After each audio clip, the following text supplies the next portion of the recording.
Welcome back. In our last segment, we heard from New York City public advocate and mayoral candidate Bill de Blasio. In this segment, we focus on some other candidates.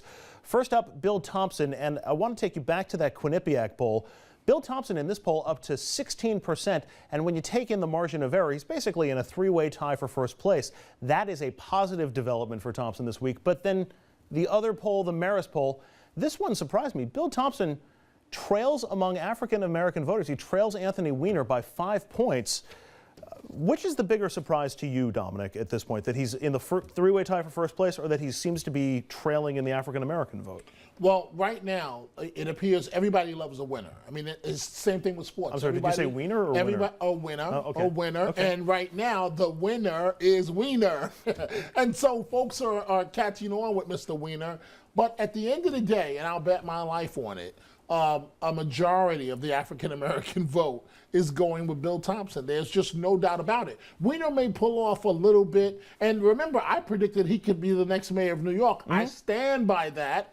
Because Weiner, you know, he just keeps on going right now. Can Thompson win if he doesn't? I mean, what's the number? Of course Thompson can win. No, what's the number of the African-American vote that Thompson needs? Does he need to win 70% of the African-American vote? He needs to get a majority of the African-American vote. But remember, he's got the teachers union behind him. He just picked up their endorsement. Surprisingly, he's running a pretty mainstream campaign, or center-left, in which many Republicans are saying that if Joe Loder wasn't in the race, they would endorse him. Who's the top Republican to say that? Rudy Giuliani, America's mayor, says that if Joe Loder, his former deputy mayor, was not in the race, he would probably endorse Bill Thompson. That says a lot about Thompson's character. And I know folks have said, but he doesn't have the energy, he doesn't have the passion. Yeah.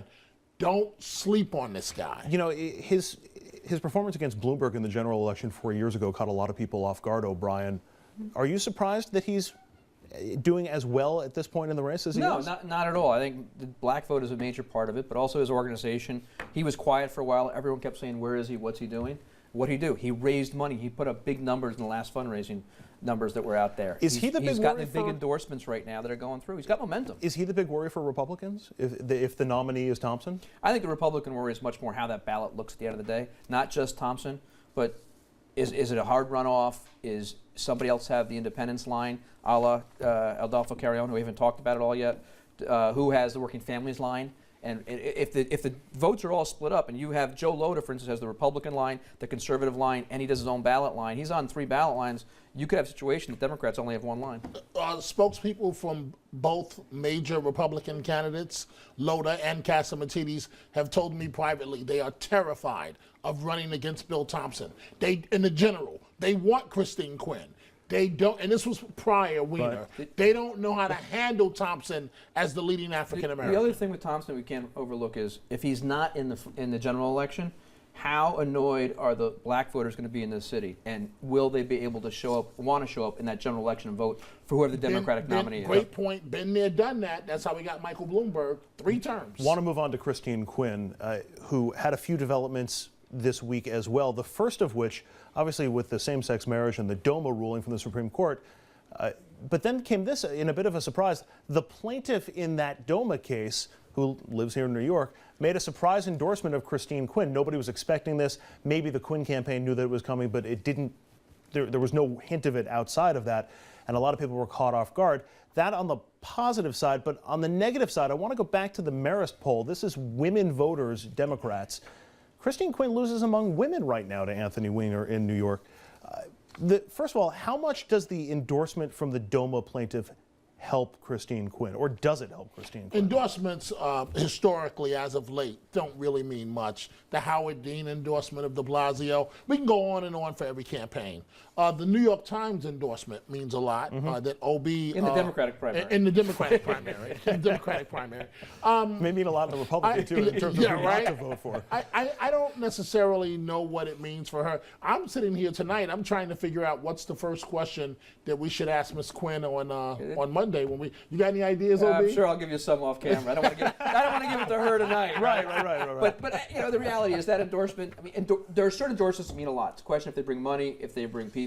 Ed Koch for Bob Turner was a major one because of the publicity it brought and so forth. Everything's got its own reasons. But this endorsement, frankly, She was a great plaintiff, great for the movement. But you have a gay woman endorsing a gay woman. There's no news there. It's man bites dog. Quinn has to stop the bleeding. She was seen as the front runner that was unstoppable, and now How does she do that? she's got to come off as the inevitable Democratic nominee. The problem for Christine Quinn is going to be, and I said this all along, when she gets caught up in a live setting, and which she can't control, which will be like Monday night when she can't control the interview. Which Christine Quinn do we see? Do we see the one that we've heard about on the city council, sort of throwing elbows? She basically tries to play it very close to the vest and guard it. I don't know. It's going to be very interesting. All right, let's change the pace here, and for that we head across the Hudson to New Jersey, and Governor Chris Christie, he's running for re-election this fall, of course, and he's got a big lead in the polls still. But today on the trail, the big question wasn't about 2013, but rather 2016. He was asked if he'll run for president. Here's his answer. A few years from now, I'm going to need a new job, so who knows? I'm not going to preclude anything in my future at all. I got to give him credit on this one because most of the time a politician who has been rumored for another future big office gets this question. I'm just focusing one day at a time. I don't make that plans that far in advance. I got to give it serious consideration. I don't plan to do it at this point. He's saying, hey, I might do this. I might run for president. You remember when he basically declared his campaign, when he hugged President Obama and those two. That was the start of 2016 for Chris Christie. There is no doubt about it. He wants to be the president of the United States. The question is, does his own party, those folks on the right, want him to be the president of the United States? The challenge to any of that kind of stuff is if he says, I'm going to serve out my term, then that becomes, oh, wow, wait, he's really going to serve out his term. And then if he goes to run for another office, they hold that against him a little bit and question his word. You don't think voters get a little miffed at the idea of, well, I'm casting my vote for 4 years of service in Trenton, and you're saying you might give me 3, you might give me 2? I know, Plus then he's going to be on the campaign trail. I actually, at the end of the day, think it's a positive. I mean, nobody in New York cared that Hillary Clinton was going to run for president. That's exactly what I was just thinking people about. are, to use the polite term, stargazers. And if they want my guy or my gal to be the next up-and-comer and be the big person, they love that kind of stuff. You see that all the time? It's your star. And now everything that he does in New Jersey, not that it hasn't been already, but everything he does is going to be in terms of 2016 and what does this mean for 2016? He's got a couple of gun control bills on his desk. Gay marriage, too. He had to speak on the gay marriage issue this week. But, Andrew, his re-election for governor is all about 2016. His folks, meaning that it's really not about being governor of New Jersey, it's about running up the victory margin so that you can look strong and inevitable and you're headed for the Republican nomination and no Democrat can beat you. There's only one problem with that. I might drink that Kool-Aid, but there's one major problem with that. It's called Hillary Clinton. It's also called getting through the Republican primary. Not That sure too. Don't forget, George Allen had that issue, and then he made a statement that took him out of everything, too. He didn't get reelected in the Senate. Do you think he could beat Hillary Clinton in the general election? Anything can happen. Anything. Do you really? George Obi, Allen Obi, for president? you're a very smart consultant. Let's look at. You're a very smart consultant. What's in that class right now? Do you really believe Yes, Chris firmly. Christie Don't forget, could beat Hillary Clinton? This country is all about what's in the middle of it right now. That's what it comes down to. You've got, use the Romney number, the 47% and 47 on both sides. You got 6 in the middle you're fighting over. Well, I thought you guys don't mention him anymore. Who? What's that governor of Massachusetts? On that note, we're gonna take a quick break here on RFL. When we come back, George Zimmerman on trial.